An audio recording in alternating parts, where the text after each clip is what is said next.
Доброго воскресного вечера. На канале БСТ время подводить итоги недели. Сделаем это вместе. Я Альбина Хайруллина. И вот ключевые темы выпуска.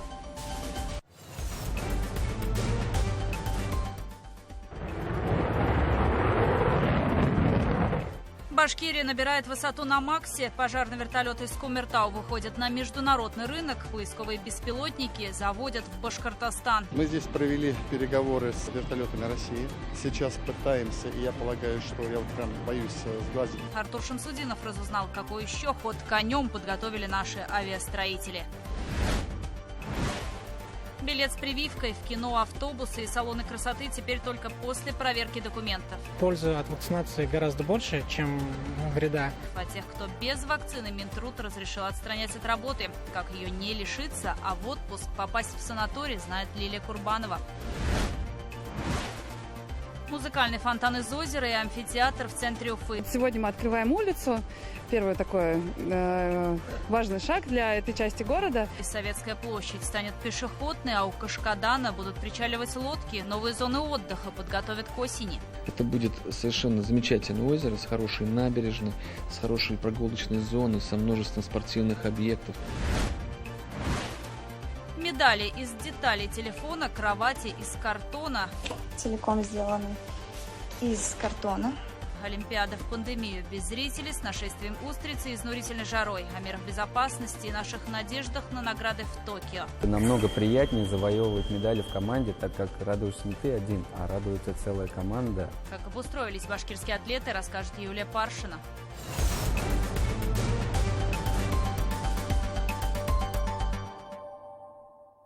Башкортостан на Максе. Сегодня в подмосковном Жуковском завершился международный авиасалон, который в этом году проходил при самом активном участии нашей республики. Собственный стенд, десяток предприятий, самое главное, новейшие образцы техники, в каждой из которых есть что-то башкирское. В ходе деловой программы заключили несколько соглашений. В частности, в республике уже до конца года появится собственный поисково-спасательный вертолет. Кроме того, второй винтокрылой машиной пополнится парк санавиации. Ну а в скором времени в регионе намерены освоить производство новых беспилотников. Несколько дней на Максе работала наша съемочная группа. Все подробности у Артура Шамсудинова.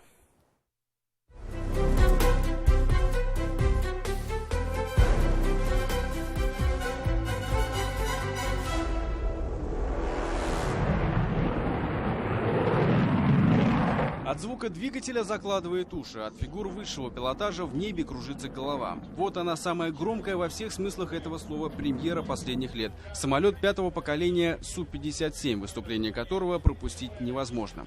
Новейшие истребители, самолеты гражданской авиации и вертолеты сменяются один за другим. И далеко не все знают, что к созданию практически каждого образца самое непосредственное отношение имеет Башкортостан. Если вот я говорю, посмотреть на любой здесь летательный аппарат, то там обязательно есть что-то, произведенное в нашем Башкортостане. Потому что у нас, вы знаете, 8 предприятий находятся в контуре Ростеха, и они все имеют отношение в том числе к авиастроению. Вот, мы здесь провели переговоры с вертолетами России. Мы сейчас пытаемся, и я полагаю, что я прям боюсь сглазить, мы заводим производство беспилотных летательных аппаратов на площадку Кумафо. И, наверное, в ближайшее время на инвестиционном часе мы этот процесс рассмотрим. Речь о БАЗ-200, который, к слову, на этом авиасалоне стал первым в истории беспилотным участником летной программы. С виду машина похожа на миниатюрный вертолет, который можно использовать для мониторинга местности, доставки грузов и поисково-спасательных работ. Данный летательный аппарат может летать на дальность до 430 километров, при этом неся полезную нагрузку до 50 килограмм. Есть замечательная функция, что в случае, если он теряет сигнал, то он может осуществлять возврат по настилающей поверхности, то есть без участия человека сам спокойно возвращается. Конечно, главная башкирская новинка, которую представили на Максе, модернизированный вертолет К-32А-11М. В отличие от предшественника, эта модель оснащена стеклянной кабиной, системой бортового радиоэлектронного оборудования, более мощными двигателями и новой системой пожаротушения. Один из таких до конца года поступит в штат Республиканского госкомитета ПЧС. Полетел. Нет слов. Нет слов. Современная машина. Современная. Посмотрите, какой панель. Это надо было видеть старые панели, просто они уже такого. Это вот современная панель, как и должен быть современный тип воздушного судна. Этот вертолет очень важен для тушения лесных пожаров, горно-таежной, труднодоступной местности. Также для поиска потерявшихся в горах и в лесах туристов. Вертолет будет использоваться также во время весеннего половодья. А ведь 3 года назад кумертауское авиапредприятие было, мягко говоря, не в лучшем состоянии. Речь вообще шла о том, чтобы сократить производство до отдельных агрегатов. Благодаря господдержке сейчас завод работает в 3 смены. Руководство холдинга «Вертолеты России» намерено расширить географию поставок обновленного К-32А. Парк вертолетов К-32 сегодня за рубежом составляет более, наверное, 70 единиц. Вот. Очень большой парк в Южной Корее, в Европе, в Китае. Поэтому мы видим, с одной стороны, потенциал для модернизации, ну и, конечно, увеличение объема продаж. Вот. Поэтому считаем, что в этом направлении выбрали правильно. Вот. И это тоже должно дать загрузку предприятию. В этом году на авиасалоне Башкортостан впервые представил собственный стенд отраслевых предприятий. В их числе проект по модернизации вертолетов от Техпромсервис, Федерация космонавтики и Уфимский авиационный университет. УГАТУ совместно с Институтом авиастроения показали сверхлегкий самолет, летающий на электрическом двигателе. Мы для него сделали полностью электрическую силовую установку. То есть воздушный винт вращает не поршневой двигатель, а электрический. У него система управления и питания идет от блока аккумуляторной батареи. Вот сейчас на самолете там аккумуляторов достаточно для 30 минут полета. И еще 10 минут в резерве. Мы включаем один тумблер и полетели. Ну а самое интересное нынешнего авиасалона организаторы скрыли в этом павильоне, обозначенном как «Checkmate», что в переводе означает «шах и мат». Checkmate is a project for a unique smart aviation platform. Пока можно сказать лишь одно. Совершенно секретная разработка создается не без участия башкирских инженеров. Вот он, тот самый ход конем организаторов авиасалона. Перспективная разработка истребитель 5-го поколения «Сухой», который пока представлен в виде макета. Настоящее сочетание искусственного интеллекта и инновационных технологий, серийный выпуск которого намечен на 2026 год. Международный авиационно-космический салон «МАКС» проходит под патронажем президента России Владимира Путина. На площадке аэродрома в Жуковском развернули свои экспозиции свыше полутысячи российских и зарубежных компаний. Для Башкортостана этот авиасалон стал своеобразной перезагрузкой. И вполне возможно, в скором будущем республиканские предприятия привезут на МАКС очередную новинку.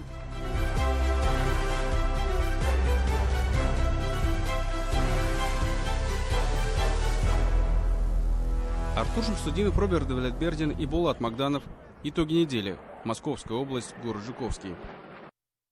Ключевая ставка Центробанка на неделе повысилась до 6,5%. Тем самым регулятор увеличил ее сразу на 100 базовых пунктов впервые с 2014 года.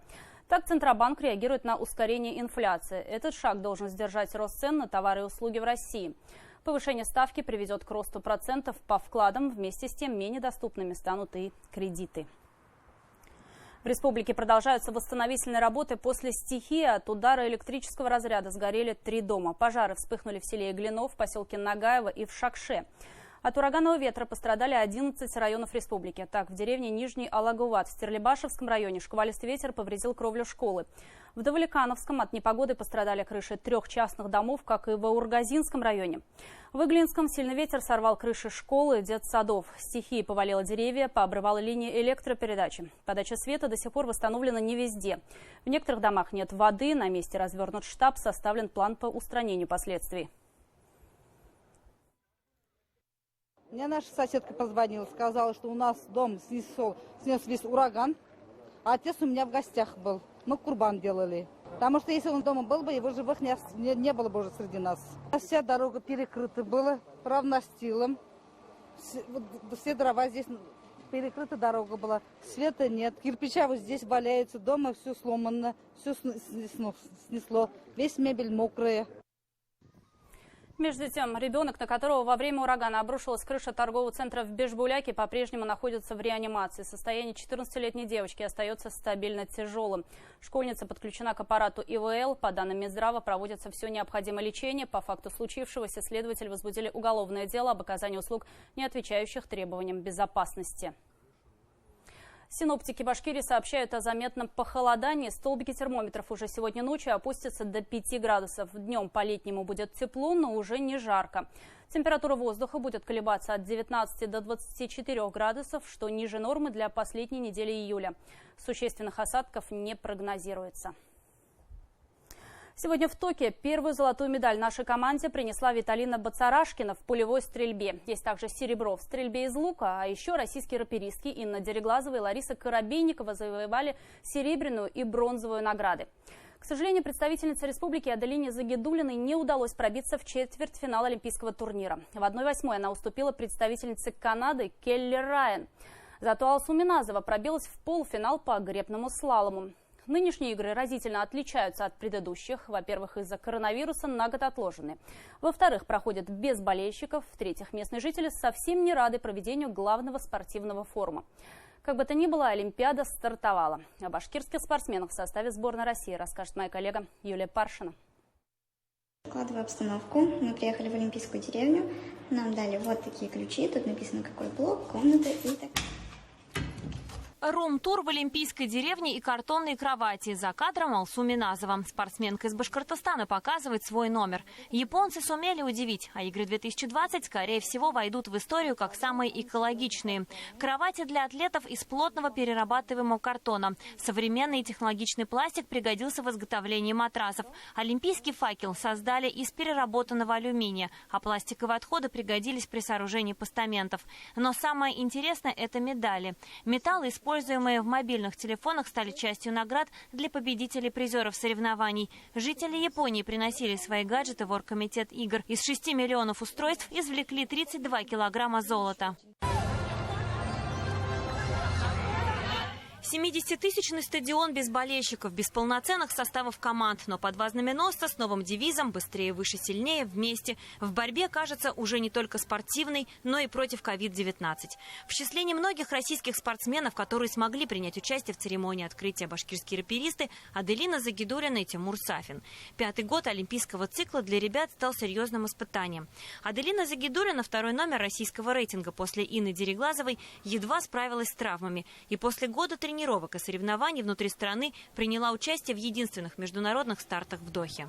А тут ты тренируешься на международных соревнованиях, когда были тренировки, и ты понимаешь, что не знаешь, что сейчас соперник будет делать, и это было так интересно. Для Аделины Олимпийские игры, безусловно, это ее мечта. Я думаю, что как у каждого спортсмена с детства, это желание попасть прежде всего на Олимпиаду и, конечно, завоевать там медаль. Было бы вообще замечательно. Тимуру Сафину попасть на этот международный старт не удалось из-за положительного теста на COVID-19. А значит, заработать заветные очки для попадания в состав не получилось. И только в июне на последнем сборе национальной команды за путевку в Токио пришлось побороться с коллегой по сборной Алексеем Черемисиновым, с которым в 2016-м в Рио стал олимпийским чемпионом.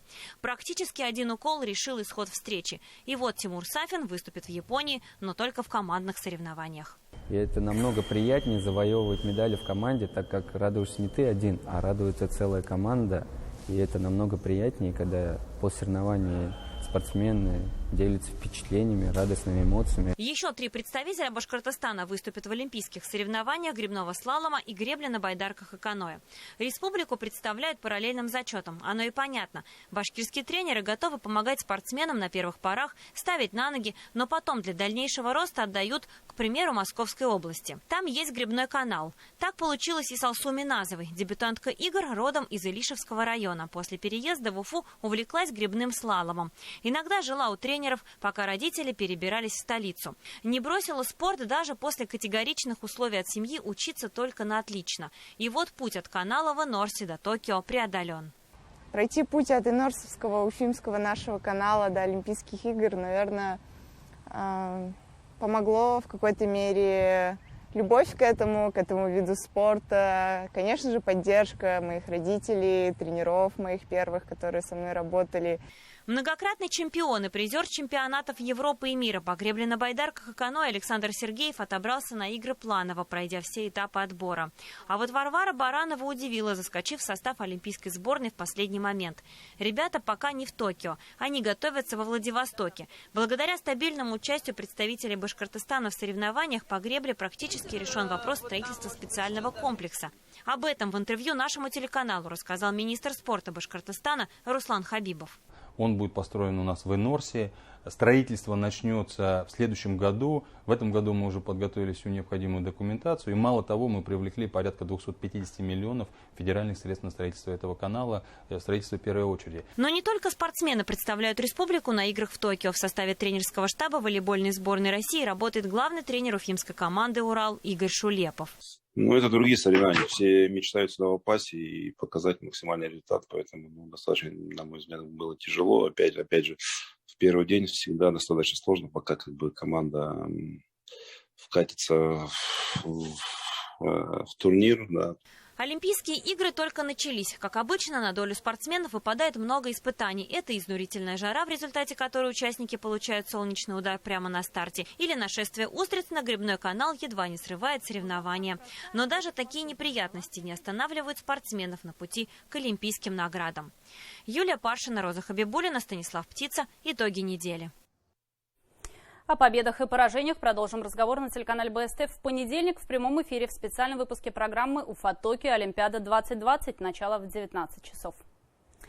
Между тем, в Турции предложили ужесточить ковид-меры для туристов из России. Об этом заявил руководитель Союза инфекционистов страны. Свыше 12 тысяч заболевших, таковы теперь ежедневные сводки. Это максимальный показатель. С начала июля он увеличился почти втрое. Министр здравоохранения республики Фахриддин Каджа призвал вернуться к строгим ограничениям. Потому не исключено, что российским туристам, планирующим отдых в Турции, придется еще пересмотреть свои планы.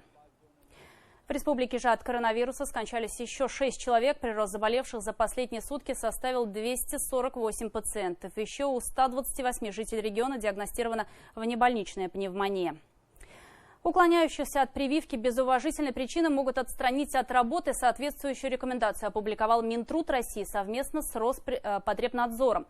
Речь о сотрудниках, подлежащих обязательной вакцинации. До регионов пока нормативные документы не доведены. По прогнозам специалистов, решение может быть принято уже через неделю.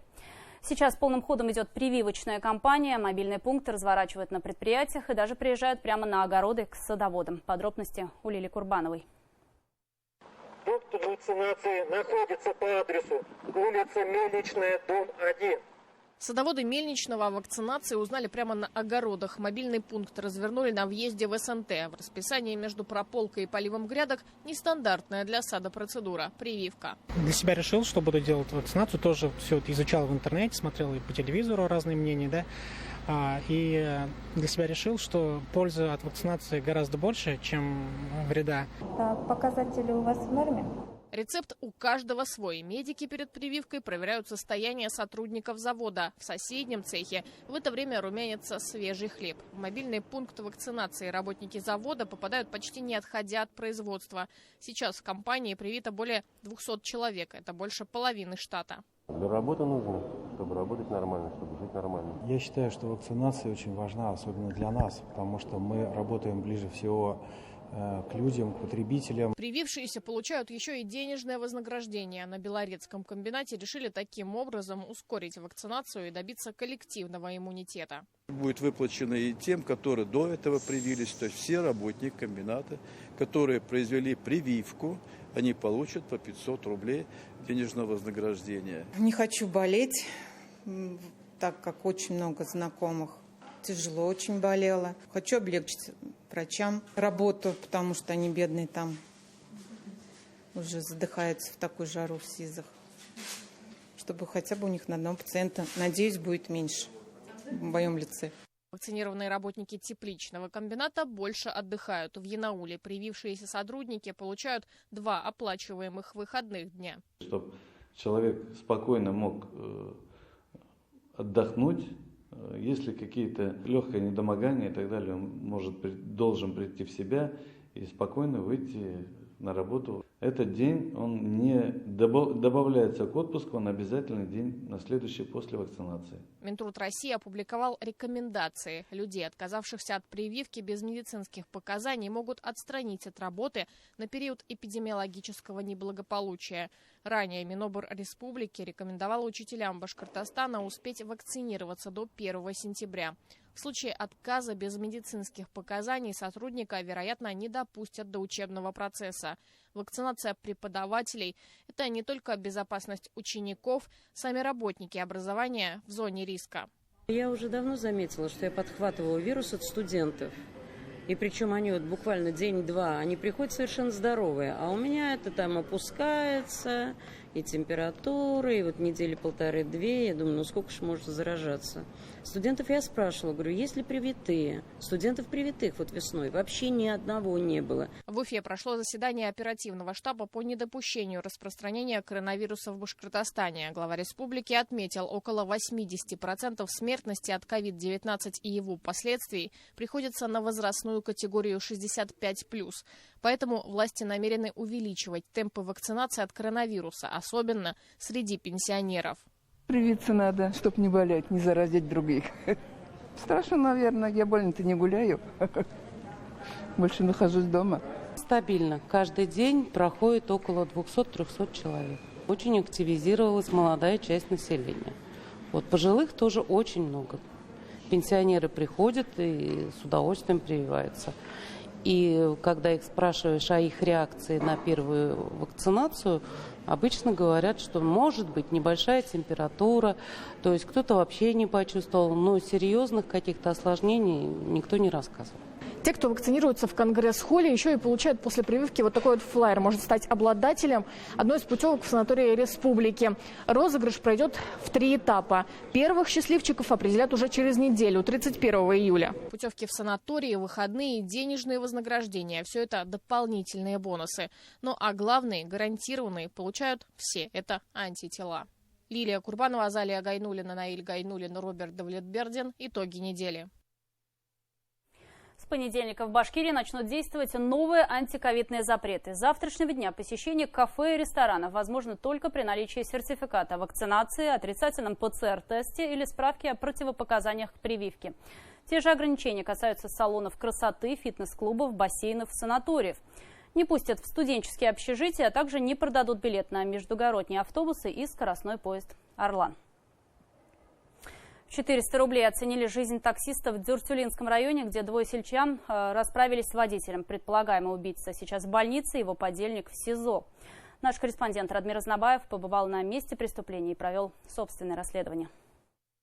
Его руки трясутся то ли от волнения, то ли от похмелья. В руках Радифа Нурмухаметова кепка, в которой он был в момент совершения преступления. Двоих сельчан, подозреваемых в убийстве таксиста, задержали, а на следующий день одного из них арестовали, того, который грабил. За что таксиста-то убили? За деньги. И сколько, если не секрет, денег взяли? 400 рублей взял. 400 рублей жизнь человека стоит, да? Да. А на что вам деньги нужны были? Бухать. Бухать? Да. Как побухали? Бухали. Прокуратура поддержала ходатайство следователей. Радиф Нурмухаметов будет ждать окончания расследования за решеткой. Суд отправил подозреваемого в СИЗО на 2 месяца. Дюртюлинским районным судом в отношении подозреваемого избрана мера пресечения в виде заключения под стражу сроком на 2 месяца. Второй, который по версии следствия и убивал, сейчас находится в больнице с ножевыми ранениями. Так, водитель такси Фагим Валиев пытался дать злоумышленникам отпор, но силы были неравны. Мужчину сначала оглушили, а после он был задушен. Предположительно, злоумышленники напали на таксиста при повороте с трассы на соседнюю деревню. Здесь произошла потасовка, в результате которой 56-летний Фагим Валиев был убит. Тело спрятали здесь, в этой канаве, а если быть точнее, в сточной трубе. После убийства друзья, видимо, решили это дело отметить и направились на угнанной гранте в соседнюю деревню. Подозрительных водителей приметили коллеги таксиста. Они и заявили в полицию об угоне. Благодаря системе ГЛОНАСС мы их поймали, благополучно задержали. Водитель данного автомобиля пытался скрыться. Это который был с колотыми ранениями, да? Да, который был с колотыми ножевыми ранениями. Его мы тоже вытащили и положили на землю. Также сразу была вызвана скорая помощь. Примечательно, но на месте погибшего мог оказаться его коллега. Пьяные сельчане изначально вызвали такси другой конторы, но заподозрив неладное, водитель высадил мужчин на дороге. Такси «Апельсин» ездил сперва. Он увидел, что у них там веревка, и высадил их, типа машина сломался, и уехал оттуда. И диспетчер отправил это сообщение, чтобы таксисты не отправляли туда. А папе не сообщили. Он папа уехал. И через час уже... Ну, нам забыла сказать. Забыла, да, оператор. Нам позвонили, сказали то, что нашли. Разумеется, первый вопрос, жив или нет. Но Все, поехали.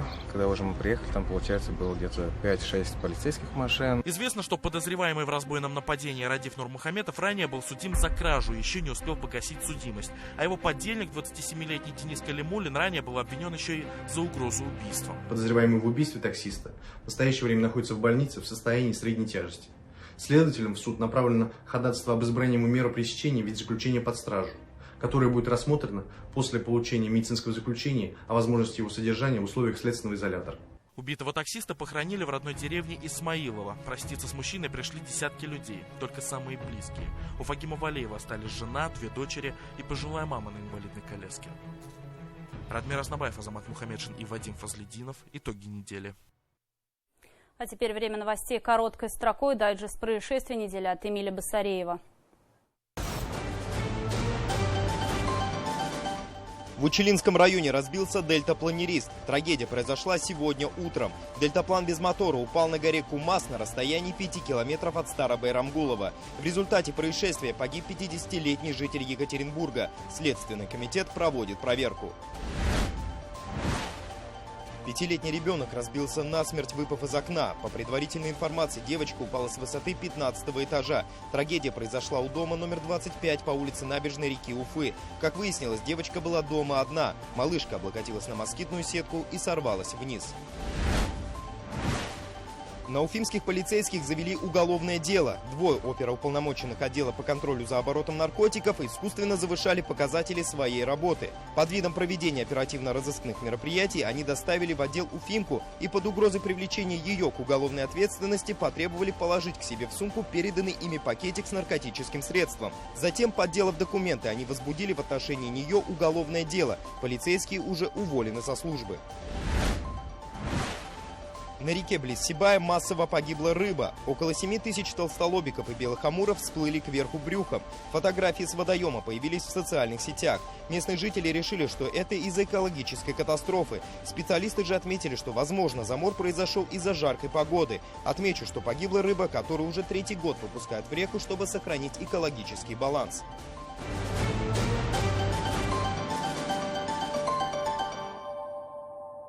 325 лет ВМФ. Сегодня в стране отмечается юбилей создания военно-морского флота. В Уфе традиционно праздничные мероприятия прошли в Парке Победы.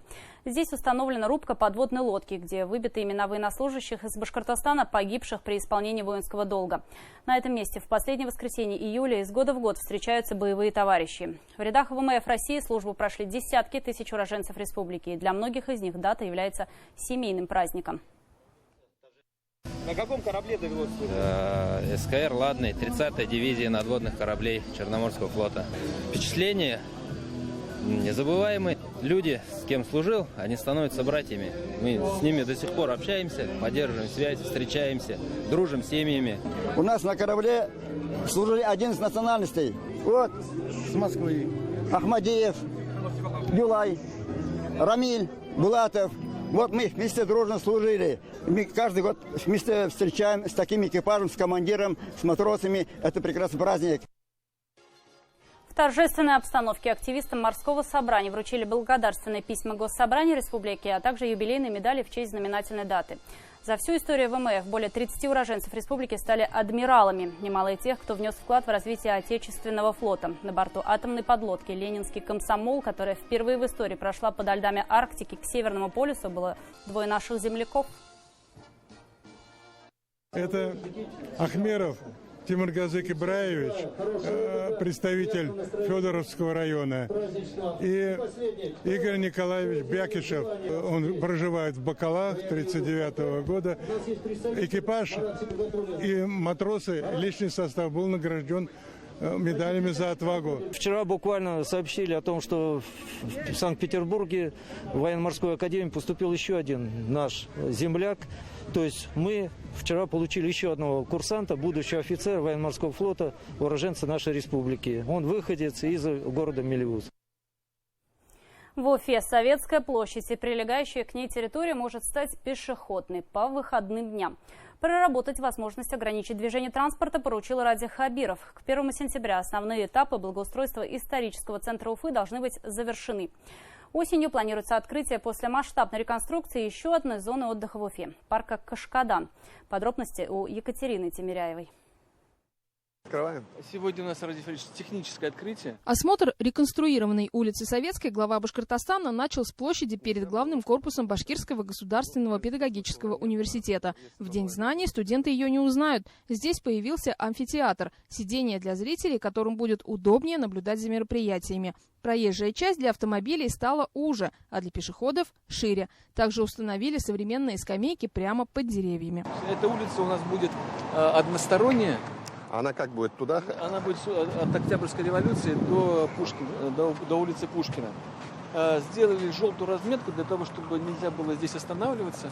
То есть вот этот сквер, вот эта улица у нас будет без машин. Своими впечатлениями с главой республики поделились и местные жители. На выбор им представили несколько видов деревьев, и они решили, чтобы здесь высадили клены. В первоначальном проекте старые деревья должны были срубить и заменить их на новые. Жители были категорически против этого, но, как сказал Ради Хабиров, их услышали и убрали только гнилые и старые липы. Такую красоту. Благодарность. Действительно, на самом деле, огромную работу проделали. Спасибо. Сегодня решили вопрос по деревьям, дали возможность жильцам. Да. А вы выбрали вот эти? Этот.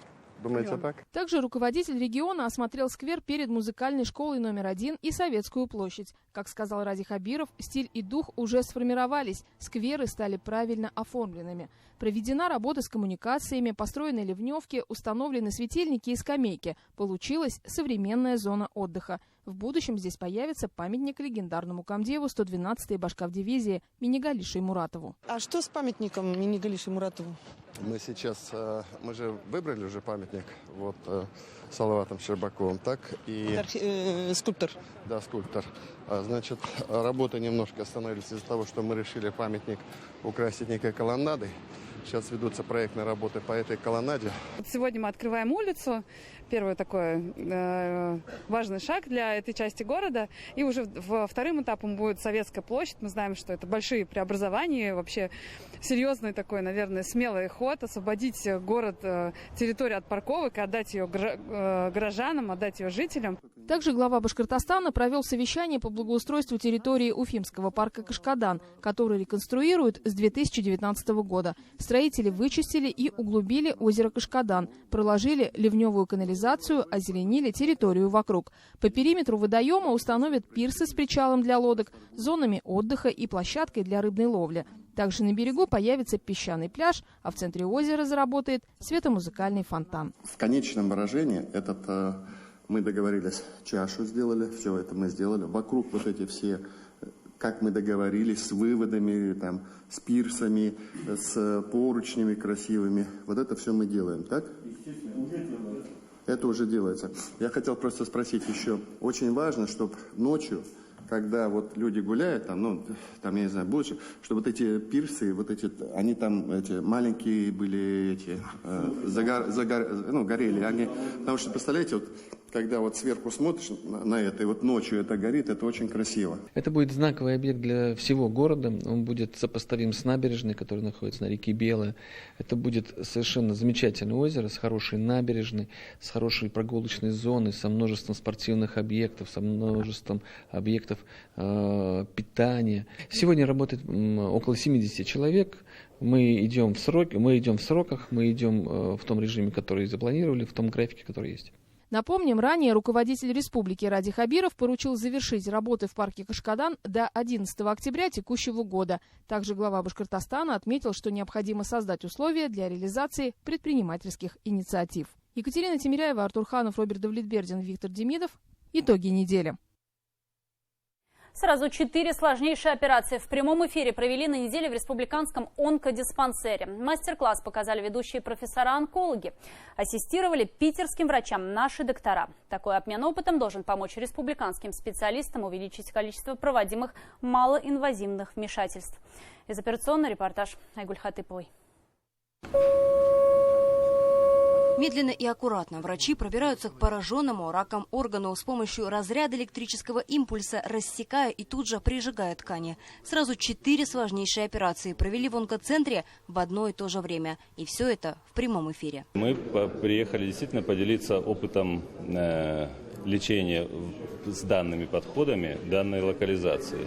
Подобрали случай один из самых сложных, то есть это не самый простой, я могу сказать, даже самый сложный случай в хирургии пищевода, но как раз таки это будет интересно. Рак желудка, пищевода, тела матки и молочной железы. На мастер-классе врачи разобрали как и сложные клинические случаи, так и самые распространенные диагнозы. За операционными столами работали ведущие хирурги-онкологи страны. Ассистировали питерским врачам наши доктора. За процессом удаления опухолей в режиме онлайн следили медики со всей республики. Этого пациента с диагнозом рак желудка оперирует профессор из Санкт-Петербурга. Один из способов остановить развитие злокачественной опухоли в организме – удалить полностью пораженный орган и часть лимфатических узлов. Медицинское вмешательство врачи проводят с помощью малоинвазивной хирургии. Удаление опухоли желудка малоинвазивным способом – большая редкость. Хирурги выполняют точечные проколы, через которые вводятся полые трубки для лапароскопических инструментов. Стерильный газ расширяет брюшную полость и создает пространство для работы. Внутренний процесс врачи контролируют по видеомонитору в самом высоком качестве. Злокачественные заболевания всегда это достаточно сложная патология. И это сложная хирургия. Потому что качество хирургии, объем удаляемых тканей, в общем-то, определяет на самом деле и прогноз заболевания, и жизнь пациентки до ее, и, в общем-то, влияет на результаты лечения пациента. Поэтому это, конечно, сложная хирургия. Все это время жизни пациентов находятся в руках анестезиологов. В блоке, где проходит торакальная операция, наркоз нестандартный. Со стороны, где работают хирурги, анестезиологи с помощью медикаментов отключают сначала правое легкое, а затем левое. Все это время онкологи с помощью нескольких проколов проводили комбинированное малоинвазивное вмешательство. Малоинвазивная хирургия – самое продвинутое направление в современной медицине. Широко применять такое вмешательство к лечению онкологических заболеваний стали относительно недавно. Операции практически бескровные и безболезненные. Восстанавливается пациент гораздо быстрее, и рубцов на теле остается меньше.